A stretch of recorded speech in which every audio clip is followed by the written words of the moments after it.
This channel does not promote any violent, harmful, or illegal activities. All content provided by this channel is meant for an educational purpose only.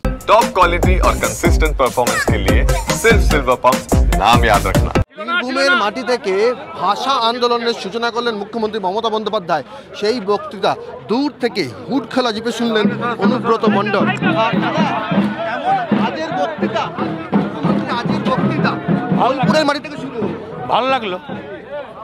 বোলপুরের মাটি থেকে রবীন্দ্রনাথ ঠাকুরের মাটি থেকে শুরু হলো 100 বার। সব এখানে সব শুধু রবীন্দ্রনাথ নয়, নজরুল আছে, বিবেকানন্দ আছে, সব মনীষীরাই তো আছে। আপনি পুরো বক্তৃতা হুড খোলা জিপে দাঁড়িয়ে পর শুনলেন না? না, আমি মিছিল করে এলাম। কত লোক হয়েছিল?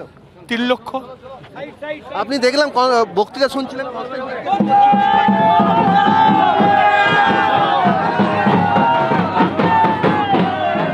মণ্ডল হুড খোলা জিপে দাঁড়িয়ে পুরো বক্তৃতা শুনলেন। ভাষা আন্দোলনের যে সূচনা মুখ্যমন্ত্রী মমতা বন্দ্যোপাধ্যায় বোলপুরের মাটিতে করলেন, মঞ্চে না হলো হুড খোলা জিপে দাঁড়িয়ে পুরো বক্তৃতা শুনলেন। মাঝে মধ্যেই তার অনুগামীদের হাত নেড়ে তাদের অভিবাদন জানালেন, অভিবাদন পুরোলেন। দাদাকে দেখে অনেকে সেলফি তুললেন, ছবি তুললেন। আর বক্তৃতা শেষে যে ভাষা আন্দোলনের সূচনা হলো, সেই আন্দোলন সাফল্যমণ্ডিত হবে, সেই বার্তা নিয়েই সমাজপল ছাড়লেন কেষ্ট মণ্ডল। আমার বার্তার সঙ্গে বাংলা, কলকাতা।